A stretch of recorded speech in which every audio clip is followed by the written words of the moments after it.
What's going on, everyone? Welcome back. Today we're going to keep on trying to push towards the legend rank. As you can tell by the title and the thumbnail, I guess we're not going to get it in this video, but we are going to get very close by using this Shadow Sealeo team. Shadow Sealeo feels a little bit of an underrated pick right now in the meta. It's got a lot of bulk to it, it's very spammy, and it has access to a lot of efficient attacks. I feel like it's very underrated right now. I'm excited to see what it can do. Real quick though, before we get into the battles, I want to ask if you're not currently subscribed to the channel, please consider doing so.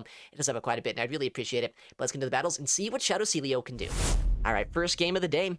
We'll see Stunfisk as our lead up against Wigglytuff. Okay, pretty neutral matchup here. I do wonder what kind of Pokemon we might see in the back, because Wigglytuff generally has less than flexible Pokemon paired with it. You know what I mean? Pokemon that might be a little bit more RPS. But maybe we can still have some play here. Once this goes down, I'm hoping that my Sealeo's not going to have to deal with quite as much fast move pressure. Okay, they do let that go. They're at an Icy Wind. I think the play here is just kind of reset my debuff. Come in Sealeo now. I'm hoping there's no Fortress in the back that's going to hard counter me, but if I'm being honest, there is a good chance at that, saying Fortress is a pretty good pairing with Wigglytuff oftentimes. Okay, they're at a Swift right now.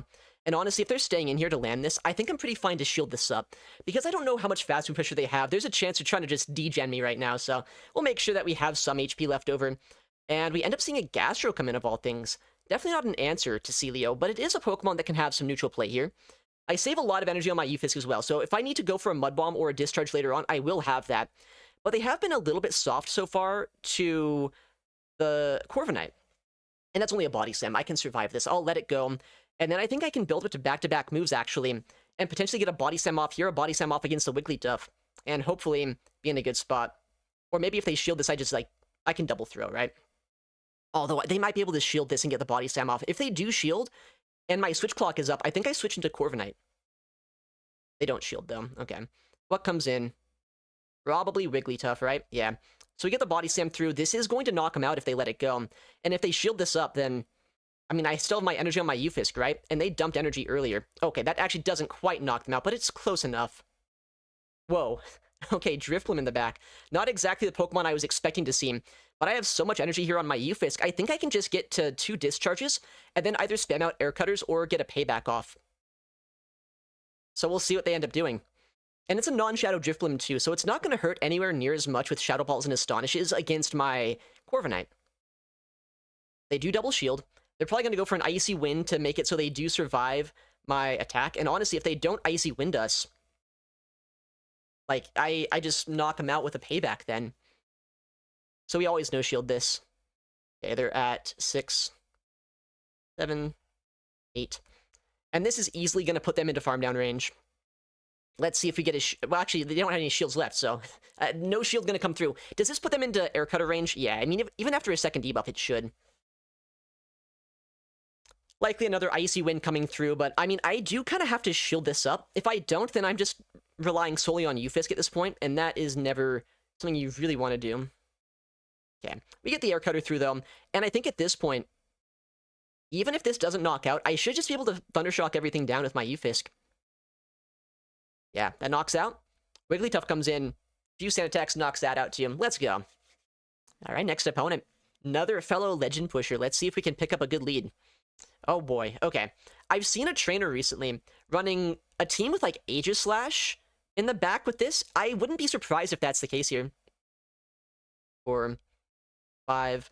So right now they have access to a Hydro Cannon, right? The big problem is I don't know exactly what I want to do here. Wow, they let that go? I think the play is always just shield this up and farm down then. I'll have a lot of energy coming out of this. If it is an Aegislash somewhere on the team, then at the very least, I should be able to leverage the fact I have the Pokemon advantage. Oh, Shadow Annihilate comes in. Don't love seeing that. Maybe I should have Mud Bombed here just for consistent damage. I was not expecting a Shadow Annihilate. Okay, I guess I bring in the Corviknight, but this is a little bit scary. 6. We'll see. They're on low kick instead of counter as well, which is really interesting. Rage Fists, they're at 1, 2, 3, 4, 5. They have a close combat potentially if that is the moveset they're running. But if they're running Ice Punch on the Shadow, then they're not going to be quite at the next move yet. I'm going to no-shield this either way, though, because, I mean, if they do close combat us, they end up debuffing themselves, and that is good. Oh, they actually do close combat. I was kind of hoping they wouldn't do that still, if I'm being honest. I was still hoping they wouldn't do that. Okay, we actually farm down before they get a move off, too. That's kind of big. Oh, it's an Aegislash in the back. That's shocking. No one could have expected to see that. They do still have a catch opportunity, though, or a way to clear their sword form stance change, whatever you'd call that. So we'll see how this is going to go. But my Yufisk here is going to spam out Mud Bombs as quick as I can, really. Whoa.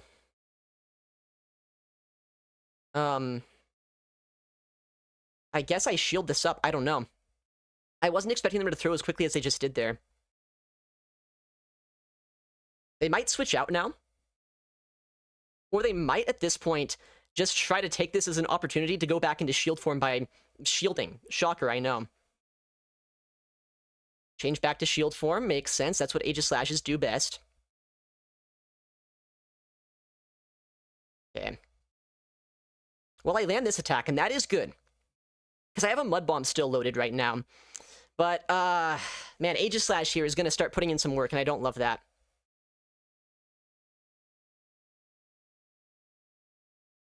Okay. I'm going to go here for the Body Slam, because I feel like that was probably a CMP. Maybe I shouldn't have done it, though. Maybe this is a stupid play. We'll find out shortly. Because I have a move loaded. If they are at back-to-back moves anyway, then I just lose. I don't have the count, if I'm being honest. I don't have the count on this Pokemon. Okay, well, that wins me the game on the spot there. I was thinking that they're not going to be quite at the next move, so they're going to try to go for a catch at some point. If I don't let a catch happen, I can either Thundershock down, or then they reset, and then I just win CMP no matter what. That was an interesting game. I hate Aegislash so much. It's like, I don't think it's amazing, but I do think it's remarkably annoying, so I'm glad we didn't lose to it. Magic Mason, he's already Legend? Oh boy.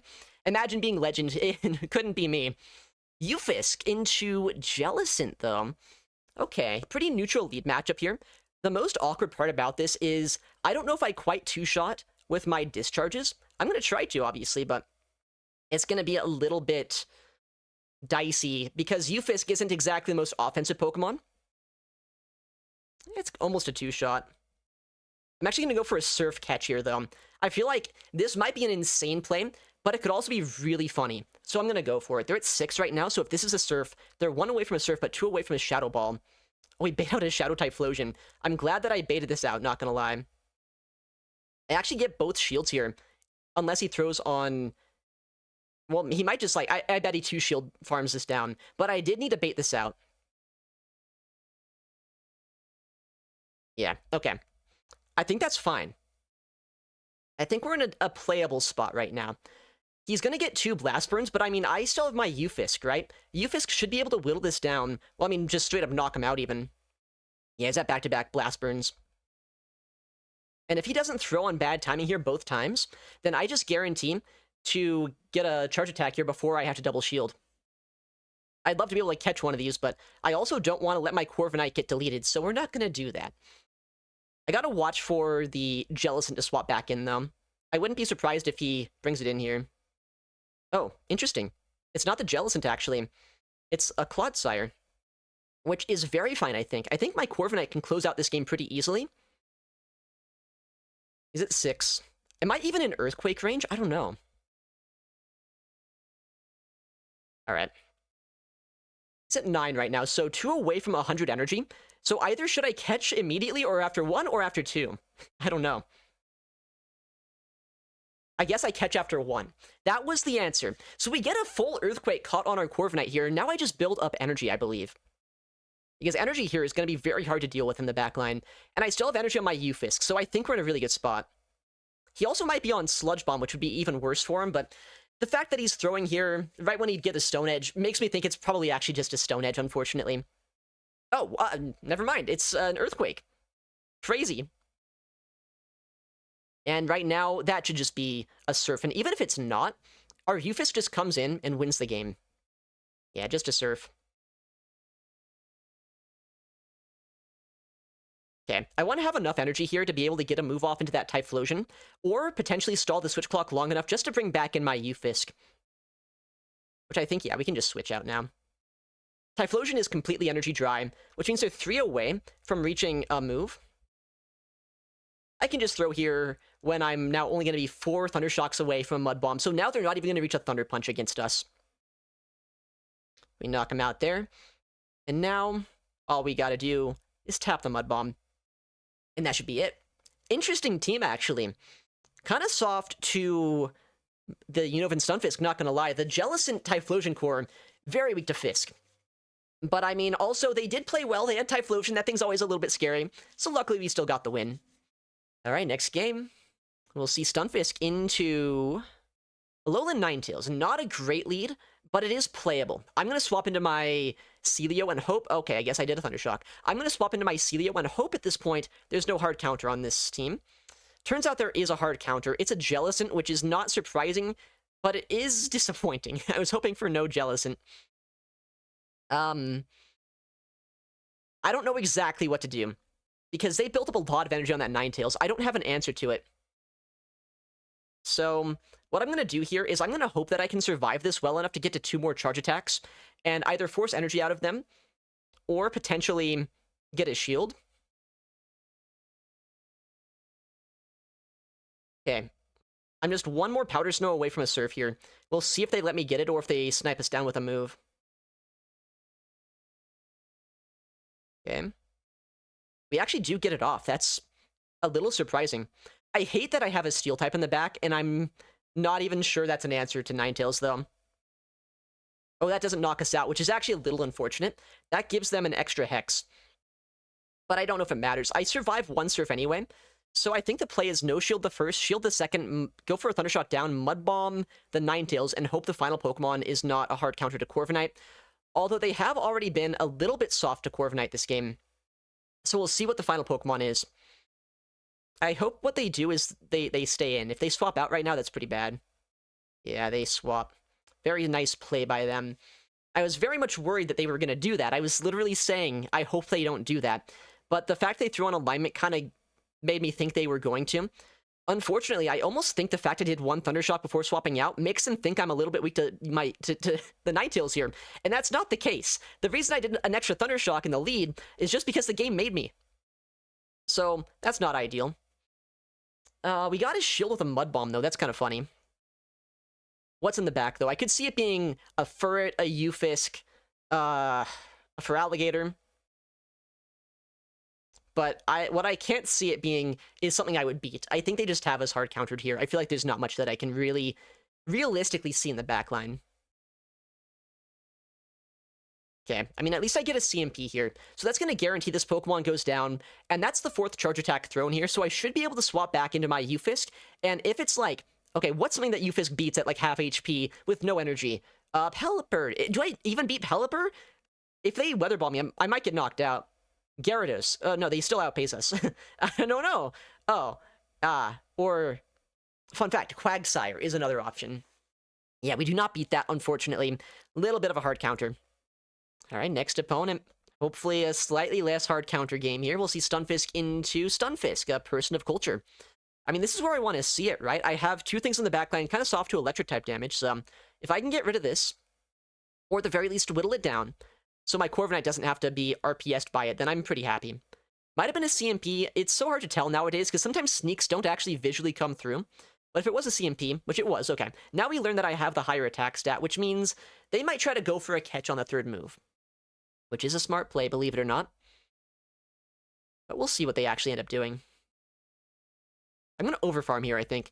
There's a chance they catch on my next Mud Bomb. There's a chance they catch on the one after, though. We'll go here for the no shield. We know we survive it. Even with that Mud Bomb rework this season where it does a little bit more damage, it's still not going to be able to one-shot, or two-shot, rather, Ufisk in the mirror.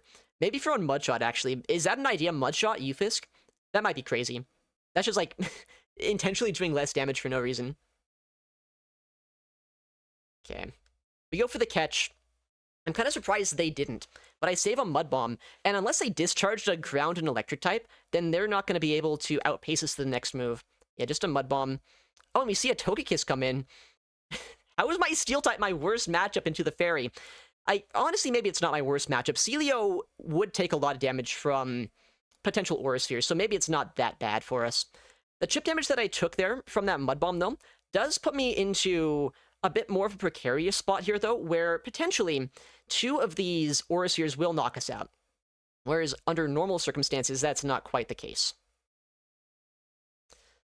I'm kind of wondering if I should shield once in this matchup, and I don't know. If I get a boost, maybe... Actually, boosts don't really help. I need the first boost. We'll see when they throw. Oh, I do boost. That's amazing. I guess the fact I boosted, though, means that I can leverage my Corviknight more in the backline if they do end up letting Togekiss go. And the pacing that Corviknight has does put pressure on them a little bit. Plus, the fact I have a move loaded on my Euphis could also be good. There's a lot of things happening right now that we'll see exactly what they have in the backline. My Sealeo might not be in a great spot. Oh, they let that go. Double boost. Do I farm this down now? I don't, because they get DRE, unfortunately. But I mean, I feel like this energy with a double boosted Corviknight isn't terrible. I'm going to shield this up. It could be like a Quagsire in the back or something crazy. Oh, no. If they didn't get DRE, this game would have been a lot more playable. But Pangoro? I don't know if that's winnable.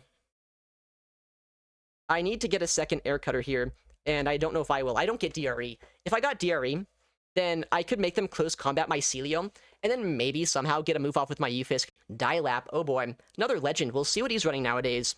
Stunfisk into Pangoro. Dude, what is up with these? I guess Pangoro is just kind of the pick that people are using nowadays. But I mean, Stunfisk should be decent here, right? We'll see what he has in the back, though.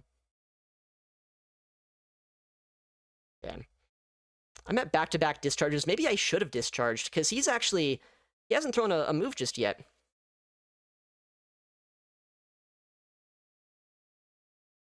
I mean, a Night Slash plus a close combat knocks me out.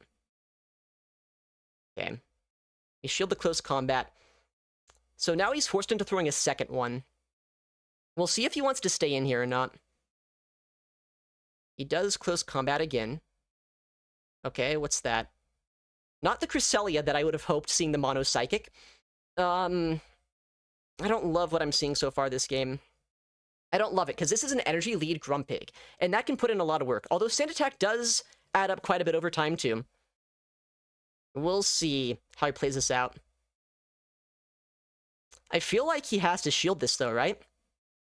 I feel like you have to shield this at this point. If you don't shield this, that's insane. Wow, he calls it. I mean, I need to keep in mind, he's Legend. He doesn't care if he gets one shot, I guess.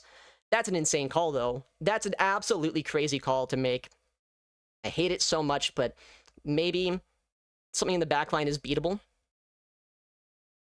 Did he just catch? He just caught a payback! On arbitrary timing. Alright, buddy. You got me good. You got me. You got me. I don't know what else to say. That's insane. That's insane behavior. I cannot believe he was able to do that. Aegislash. Okay. That's not great. I mean, I have back-to-back surfs here. Does he CMP us or not? I can't believe he just swapped. I can't believe he actually caught a move there. That's crazy to me, but, you know, well played. Okay. I mean, maybe, is there ever still a chance? I don't think so. I think that Sealeo is just so annoying. Oh, he CMP'd that? That is a little strange. We'll see. Eventually, I'm going to get knocked out by this, by the way. Eventually, it's going to happen. The thing I hate the most about Aegislash is how slow it makes the game. Okay, he swaps out back into his Grumpig here. But I mean, I do need to fire a move off against this to knock it out anyway. Although I do wish I Mud Bombed, because I don't think this knocks out. Oh, we actually get a shield from that. Okay. Maybe he shields this, maybe he no-shields it. I don't know what he does. I have no idea what the best play he can make is. He does shield, okay. But yeah, he just outpaces us to the Air Cutter. If I didn't waste a full payback earlier, this game could have been a win. Ah, what a play. What a nice catch by him. But that Aegislash in the backline is just going to cook us now. That's unfortunate. I was honestly in a little bit of an awkward spot for the whole game. I don't really have a great answer to Grumpig once I'm down shields, so that thing was like the most annoying part of that.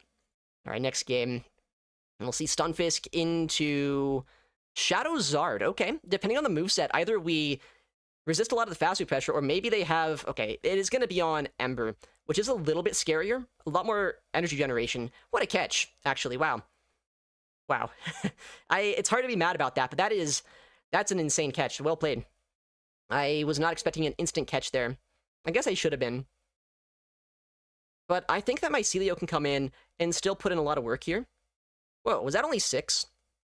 I don't think he got a sneak. There's no way he got a sneak, so that's only a Mud Bomb at worst. It actually is Mud Bomb, so he's at 1, 2, 3, 4.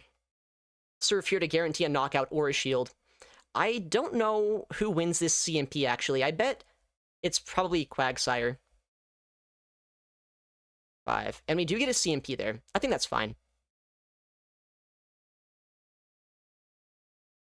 But I should have overfarmed. If I'm being honest, I should have overfarmed. If he lets this go, then he's probably going to come back in Charizard, do like 4 and Air Cutter, right? Okay, he actually doesn't switch out there. That's interesting. Oh, we see the final Pokemon. Fairy Wind Mawile. Well, we're in a pretty good spot, right? I think? I mean, does Blast Burn one-shot my guy? Whoa, we no shields at it. Basically one-shots them. Plus, I force energy out of him. Does Blast Burn one-shot Eufisk, or, like, will it after the Ember damage? I have no clue.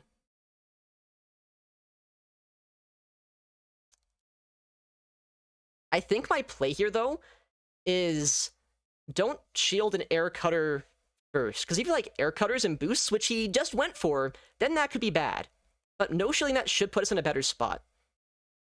And if he ever does get like a bait plus a nuke, then I should be able to get an Air Cutter off into this after the Thundershock damage and knock him out. There's a Blast Burn.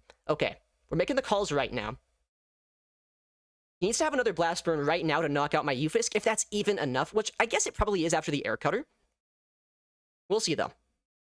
Discharge gets a shield. The next one gets the knockout. And, I mean, at this point, Mawile, I think it has a Vice Grip loaded, but it's not going to be able to knock us out easily. Maybe if they have Play Rough, they can knock out Eufisk, but then I wall them with Corviknight. Crazy team. Okay, but Charizard, it almost danced around us there. Luckily, I had just enough in the tank to not completely get swept. Alright, next game.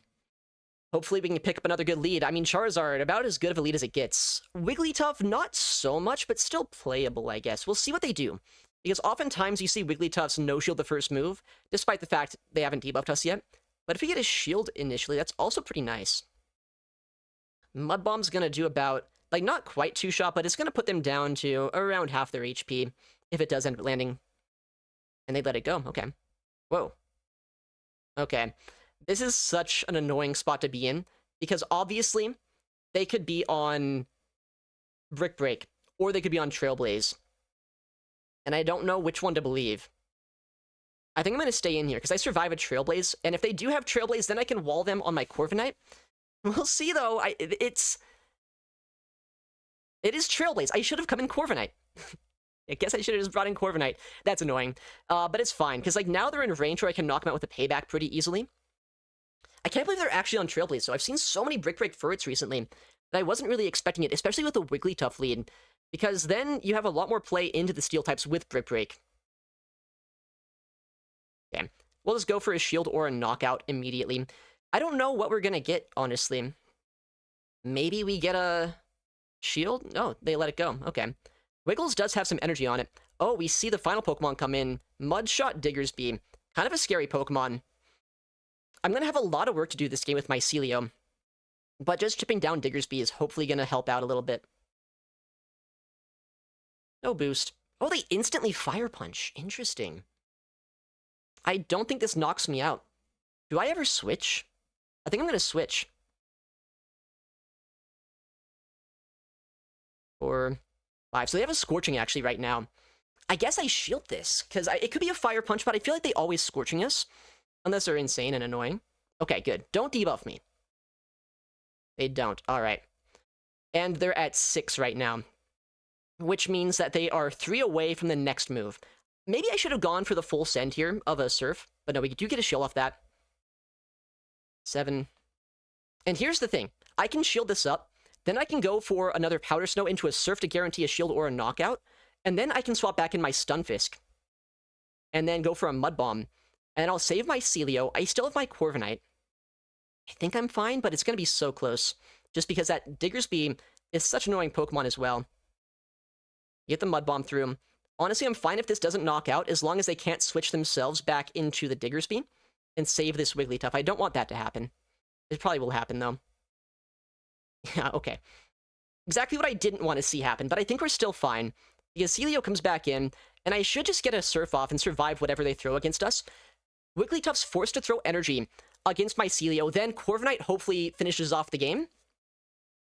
That's what I'm hoping happens right now. Yeah, Corviknight's pretty healthy. I think we're still well outside of range where we'd get Charmed down before either we reach an Air Cutter or just Sand Attack them down. And they're forced to throw almost immediately here with the Sealeo.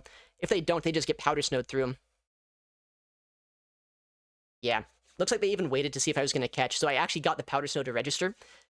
As long as they're not at, like, back-to-back Swifts here. Easy win, and I'm pretty sure they're pretty far off of that. Nice, we Sand Attack down. We get the win, triple normal, kind of a cool team.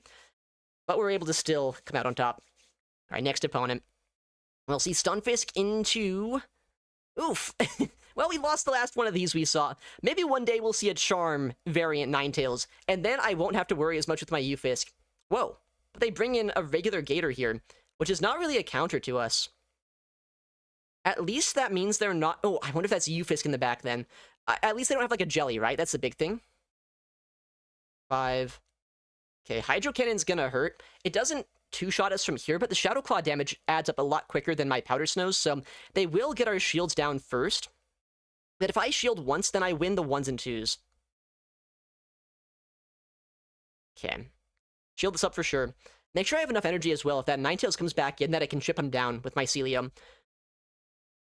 I wonder if they shield at least once, just for the Shadow Claw damage, even. We'll see what they do. Sealeo's kind of a cool Pokemon, right? They do let that go, okay. I think I just want to guarantee damage into this. Put them into Air Cutter range if possible. It is the non-Shadow, which is kind of interesting.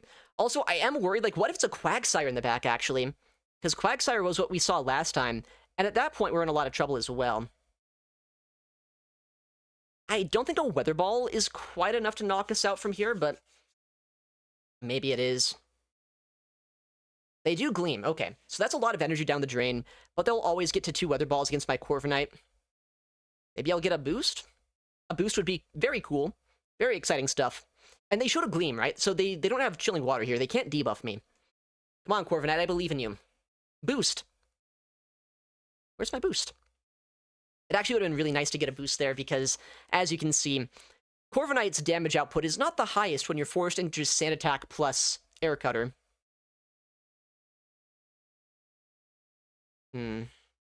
Yeah, I'm thinking it might be Quagsire in the back, though. I think we might just be cooked no matter what here. We'll see. Maybe it's not. Maybe I have a chance. Imagine having a chance. Imagine that. I'm trying to think about it right now. What if it's, I don't know, a flying type in the back that we just destroy? Okay, we get a farm down, which is, like, kind of cool, I guess. Oh, what if it's, like, the huge core breaker that destroys lives? What if it's actually just good against my Corviknight and my Stunfisk? Wow, they had a Diggersby behind that. Does that make sense? Maybe it does. I would have loved a boost. Oh, I wanted to save that Air Cutter. That's unfortunate. The Mud Shots are too much for my flying type, I suppose. Oof. It was a ground type in the back. Not the one I was expecting, but actually somehow a worse ground type than I could have seen. Alright, next opponent, another legend. I have the fear of missing out right now, guys. I feel like I'm surrounded by so many cool people. I want to join them, and we see a Swampert in the lead, so the odds of that are lower than I'd like. We'll see. They are staying in for a second. Maybe they sludge us before swapping out. And I am fine getting the Powder Snow chip, because Swampert's not necessarily bulky, right? So Mud Bombs later on could hurt, depending on what they have in the backline, if I can get, like, a setup against them. Whoa, 2 water types on the same team. Is that allowed? 5. I don't love that. I don't love the Empoleon counter swap. I'm surprised they wouldn't have just brought it in immediately. 8, 9, 10. Okay, he's building up to back-to-back, actually. Interesting. It might be triple water. It might be like... What even would be triple water? What would be triple water that they'd have? Like, for alligator, like triple water starter? Azumarill? There's a lot of things it could be. Luckily, I think I do survive one of these moves here. I should get a full Thundershock down, and at least land a Mud Bomb into the Swampert. I won't get the big energy lead that I'd want, though, because if I could get enough energy here to outpace the Swampert to 2 attacks, then I'd be able to probably get a shield from them. But we'll see what happens. Mud Bomb should be able to put them into Air Cutter range at the very least. You know, maybe there's just something we actually just beat in the back. Have we considered the fact that we might not be completely hard countered this game? 4, and they throw instantly. It's going to be a Hydro Cannon. I feel like I've got to shield something this game, so I guess I'm going to start now. Whoa, a 3rd water type? Insane. 7. If I get a catch, is there ever a chance? I don't know. Because, like, they could always undercharge, too, if I get a catch. And Gator's just so bad for me. 9. So they're 1 away from back-to-back here. I'm kind of surprised that they let me throw first, because if they no-shield this, then I can probably sand attack down, right? Surely. You shield. Where are my boosts? 11. I guess we no-shield this, and... I don't know, dude. I don't know. They throw instantly. I don't have the energy lead that I need right now, I don't believe. I might have to go for, like, some bamboozling shenanigans and try to get, like, a clutch catch at some point. They might even no-shield this and try to survive. Honestly, a no-shield here would make a lot of sense as well. Like, it's not even a crazy thing to do. Because, yeah, they do survive. And now... Oh, my goodness. I don't know. If I get a catch and they don't undercharge perfectly, then that's also not great for them. There's a boost. Oh, they just throw instantly, dude. I should have caught. I thought they'd, like, respect the idea that I could catch. They don't even. Maybe they do, actually, and that's why they throw instantly. Yeah, if I had any residual energy, maybe there'd be a chance. 1499, is that the rank 1 Lapras? Well, we get a 3-2, so at the very least here, we're going to be in Legend Push territory tomorrow. Territory, I say as if I'm not, like, going to be 10 points off. Actually, I'm probably going to get, like, 5 points for this. I got so many big down pairs this set. Rank 1. Rank 1 Lapras. Oh, I gained 1 point. I gained 1 freaking point. Was a 4-1 even enough? A 4-1 might have been, like, 29.99 territory. I didn't realize I was getting that terrible of down pairs. So close, but so far for the Legend rank. Maybe tomorrow we'll get it. It's kind of sad when you're in a spot like this because you get so many down pairs that even positive sets barely get you any elo. So maybe tomorrow we'll get it. Shadow Sealeo, though, worked out pretty well. Give it a go if you have one. Anyways, thank you so much for watching. Take care, and I'll see you in the next one.